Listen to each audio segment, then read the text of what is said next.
Good afternoon, everyone. It's my pleasure to be with you this afternoon to tell you a little bit about how things are going with the state of the School of Optometry. So welcome. Thank you for joining us. All right, so it's been a big year for all of us at the school. Certainly we have managed to make it through 2020.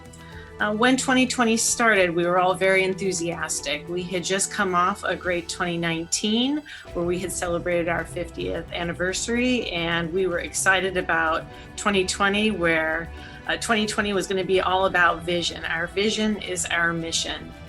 And certainly we started off strong in January and February, but just about 1 year ago, you all know what happened. We hit the pandemic. So while 2020 started off in a big way with, bright ideas of the future, we then had to pivot really quickly into what turned out still to be a fantastic 2020.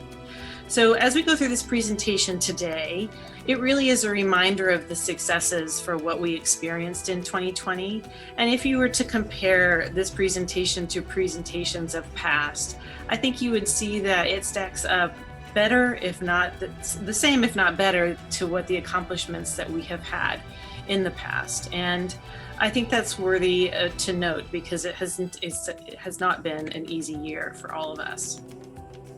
I'd like to especially thank Satina Richardson, our Director of Communications. She puts together this report annually with all of your help. You provide her content day in and day out. She uses that content to share our good stories on social media, on our e-newsletters, our newsletters to our alumni, and many other outlets. So when she does that, she highlights a lot of the good things, but some of you might miss them. We don't always pay attention to all that comes through our email or on social media. So this that you'll see today is a summary of all those good things that have happened. Now, while there are many people that are going to be featured here today in terms of some of the things that they have done, I want to say it's really important to remember that behind every single one of those individuals that has their slide up with their name on it, there's probably 10 or 15 people behind the scenes, behind that person making those things happen.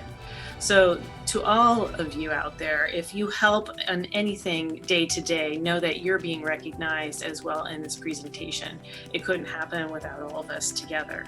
So in that, I certainly want to say a big thank you to all of you for what you've done to endure this year, whether it has been in an empty classroom, it has been in a vacant, what looks like a vacant clinic, behind the scenes, recruiting patients, recruiting subjects for studies, recruiting applicants for our program for the class of 2025, teaching with a mask on, and just smiling. So if you look in the bottom corner here at Dr. Kathy Weiss, you can tell she's smiling even though she's got that mask on, and we've all managed to get through this together.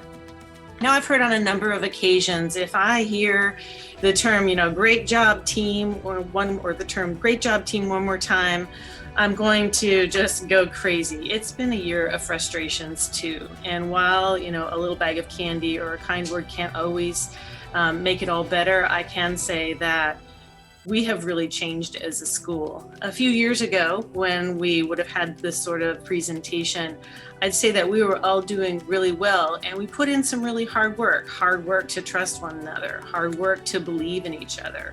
That all happened before the pandemic. And if that hadn't happened before the pandemic, we wouldn't have made it through the pandemic like we did, because we really excelled in a situation in which we were largely alone. We were together alone, but we were doing things alone. And it's only because we had the strength and the fortitude and honestly the trust and belief in one another and the compassion that we have made it through together. So heartfelt thank you to all of you out there who are watching today. And for those of you who aren't and might see this later, and for those of you who will share this with somebody, thank somebody today for all they've done over the year 2020 to propel us forward. We didn't do this without our shared values. And if we didn't have our shared values, we wouldn't really, this is the foundation of who we are. Excellence in all we do, the support of diversity and our differences as similarities, compassion for everyone and everything that we do, and living a life of integrity, collaborating with one another, and serving our community for the better good. These are our shared values for 2020, but they're very much our shared values going forward. And I would like to say that we are going to really dig deep in a few of these this year so that we can really share our values with others and live our values. We have 4 strategic pillars that we focus on within the school. In 2019, we finished the strategic plan. It was late 2019. So 2020 was really its first year of being sort of operationalized. If y'all remember, we had a faculty retreat at the same time the staff were having a retreat as the faculty. And one of the main activities that we did were to break into the 4 strategic pillars and form essentially those 4 groups, which are led by faculty members that are not on the Dean's group. And those 4 different areas that we focus on are education, discovery, community engagement, and patient care. And so our shared values fall into all of these, and we live our shared values in these 4 pillars. In 2020, early 2020, we also I put together a Dean Strategic Advisory Committee. And that is made up of the leaders of each of these strategic pillars. We also have an outside member. We have an alumni member. We have somebody that's also the past president of the Alumni Association. We have the chair of the Emeritus Committee, and we have our director of communications. We have our director of development on the committee, and it really is, I'm sure I'm forgetting somebody. We have, the committee is dedicated to continuing to live the strategic plan and to come up with, to revise the strategic pillars annually. So far we've had a meeting of 2 of the pillars, and our next meeting will focus on the second 2 pillars. And then our third meeting of the year will revise and revisit what we want our goals to be moving forward in 2022. So where are we then? We like to have a by the numbers few slides in each of these presentations to kind of give you a snapshot of where the school is today. So over the past year in 2020, we endowed 9 new scholarships for a total of 65 scholarships that we are able to give to our students across the year. And we have made the scholarship process and the application process more streamlined with the university as well as online, so that our students have better access and ease in applying for these scholarships. We continue to have raising scholarships for our students as a main priority, especially to use scholarships for recruitment purposes.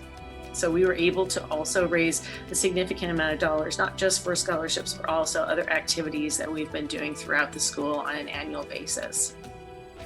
We saw over 15,000 patients in UAB eye care. That doesn't include visits in our optical or also UOG. And we also are increasing and ramping up our number of patients that we saw at Western. Now, these numbers aren't we calculate these numbers a little bit differently for different goals, because this is the annual goals, the calendar year numbers that we achieve. So it's hard to compare that exactly to our pillar for patient visits. But I can tell you that we are a little bit down. We knew we were about 20% down, but our numbers are showing that we are actually trending exactly where we want to be right now. And we will revisit whether or not we should have those numbers ramp up further as social distancing relaxes over the next few months, we hope. Research has had a really great year. Perhaps during this pandemic, there's been more time to submit grants because we've had quite a few grant submissions, but then we've also had some very good success in getting new grants for grants that were submitted probably before the pandemic began. We are ranked 2nd in NEI funding of all the schools and colleges of optometry and 4th overall nationally among the schools and colleges of optometry.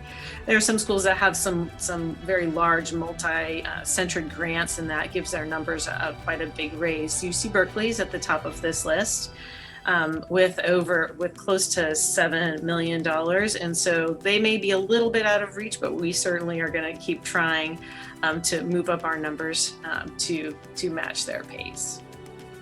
Very proud of our research community here. Our class of 2024, of course, was the biggest class that we've ever had with 60 students that matriculated into the class. Their overall GPA is 3.61, which is very consistent with what we've seen over the past few years, and they have an average OAT a teeny bit higher than we've seen in the past at 321.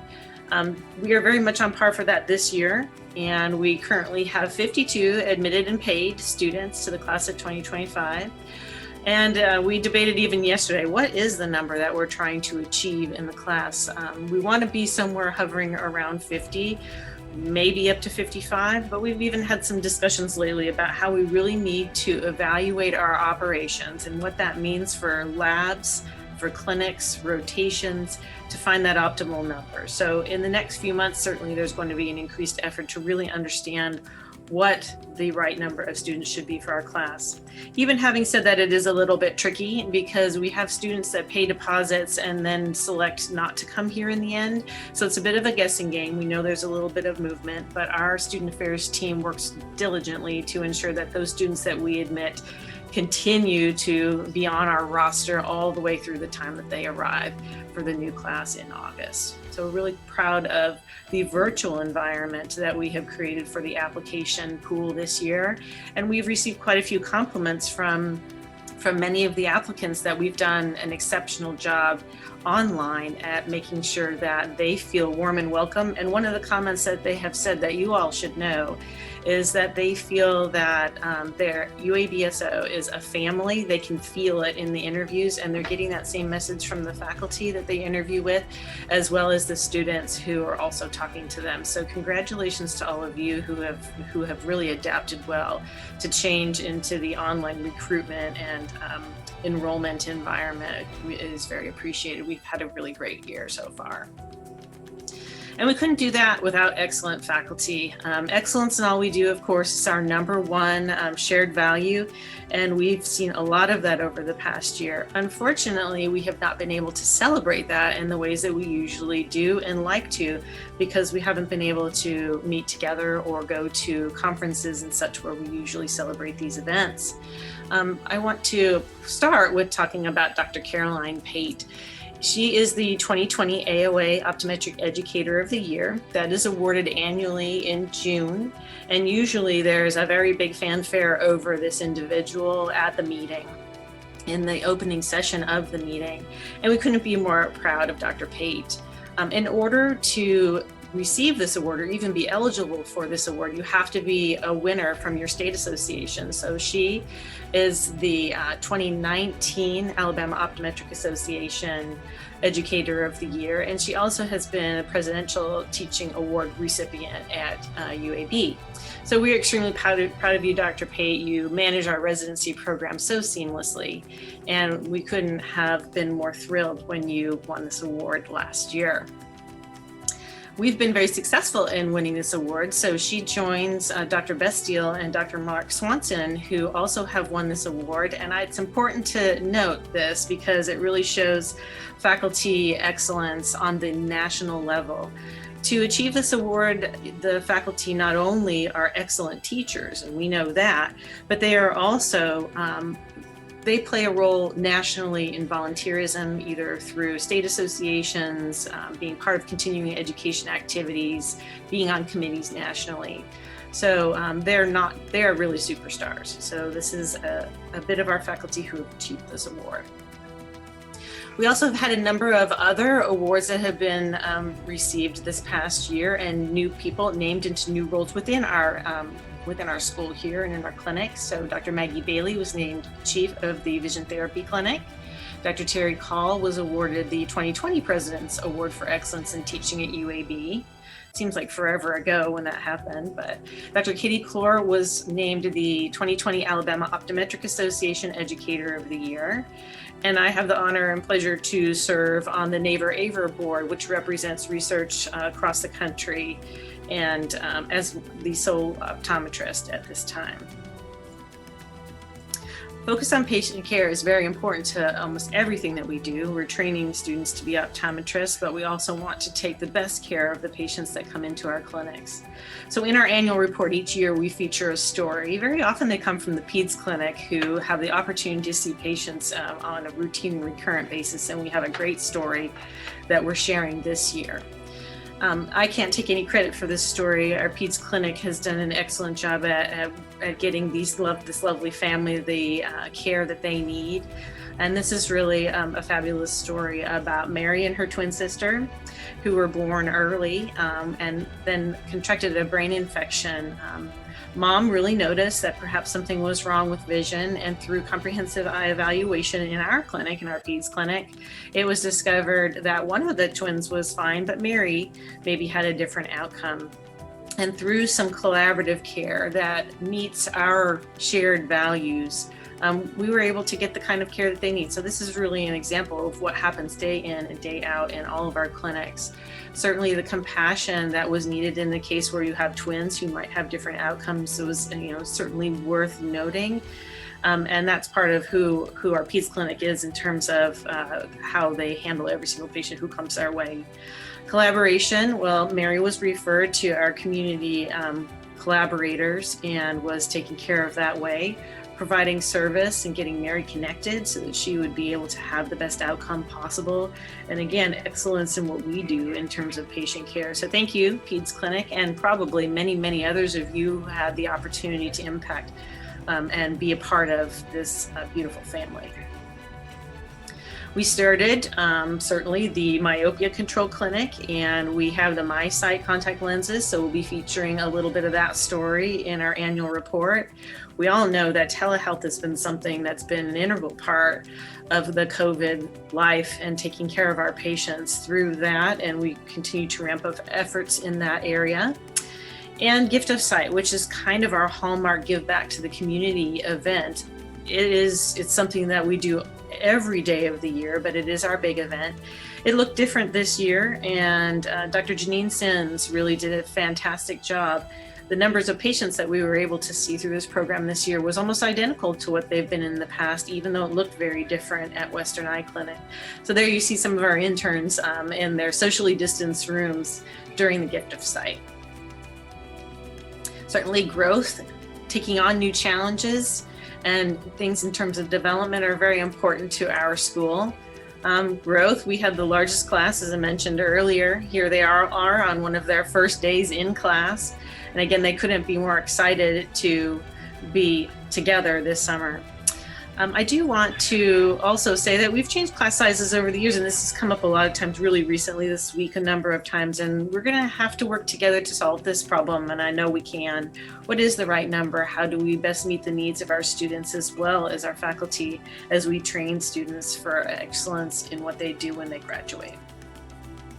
New pediatric residency was introduced at Vanderbilt. This was a little bit in the making and certainly a labor of love. Dr. Pate real recently finished putting together the materials for the site visit, it's an online site visit, which will occur in April.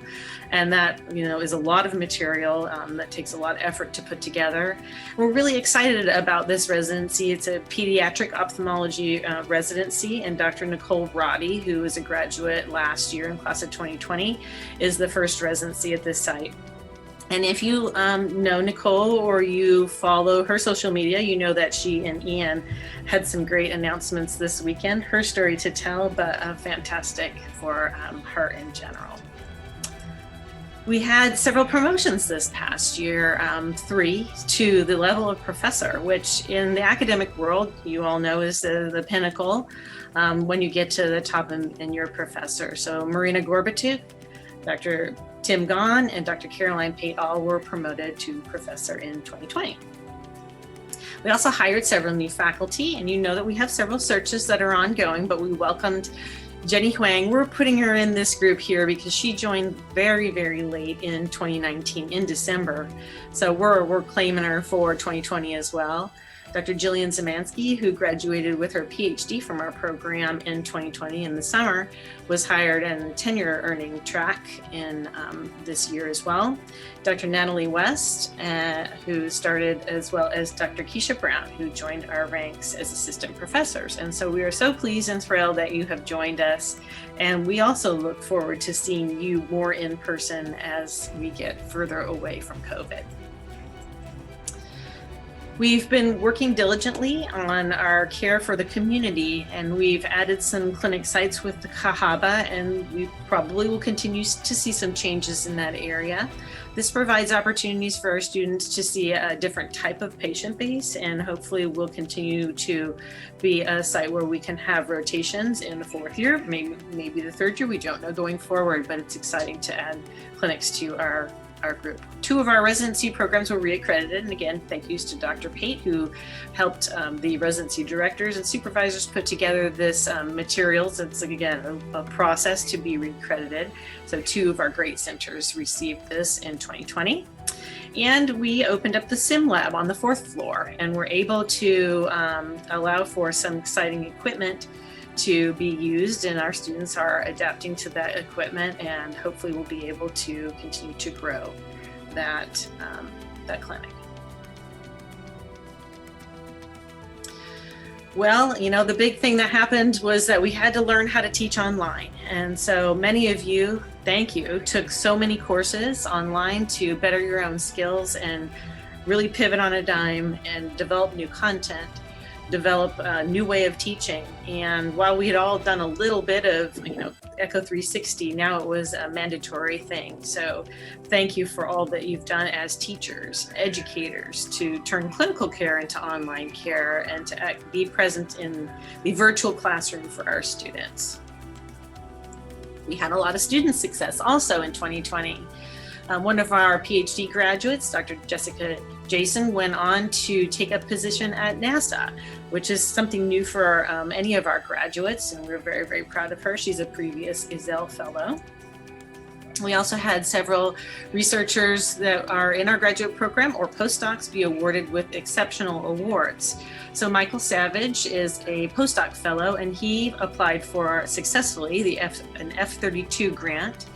And that's notable because it's been up to 20 years since we've had somebody receive one of those awards. And so we're very, very proud of him, as well as the efforts of the graduate program to continue to encourage our students to apply for such grants, and our postdocs as well.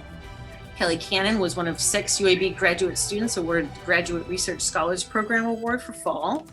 And Kwaku Osai was awarded the Ezel Fellowship. We have several faculty members and especially many of our graduate students who have achieved this award, which gives them some financial support so that they can continue on with their studies.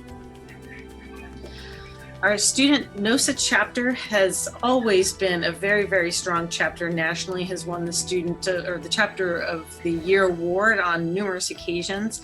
And this year we have the honor and pleasure of having 2 of our students represent the leadership nationally. So Walter Jackson is NOSA president, and Dana Shannon was vice president. And different from some other organizations, you can have up to 2, Dana told me this morning, you can have up to 2 students from one school in the sort of the top leadership of that organization. So we're thrilled that the 2 of them, both as 4th years, were able to represent our school, especially during this time where we have focused on these sorts of social issues and have become very important as we continue to focus on diversity within our school.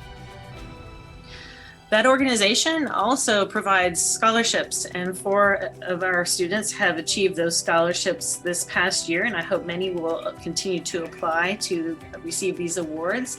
Sydney Madrigal, Darian Travis, Daniel Ewert, and Dylan Cowan all received awards from NOSA. Catherine Denius and Sarah Day Kay and Whitney Powell also received other notable scholarships, the Wallman Optical and the VSP, American Academy Foundation Excellence Scholarships in the past year. And we've had some great grant success. Dr. Jason Nichols, who is a grantee, wrote a paper with international colleagues that was recognized by the American Public Health Association Vision Care section as an outstanding scientific paper for 2020. We also real recently had some great news about the P30 grant, which was resubmitted with PI Brian Samuels in ophthalmology. With help from many in vision science here in optometry, it received a very good score within the past week. So we have our fingers crossed that that P30 grant will be funded again.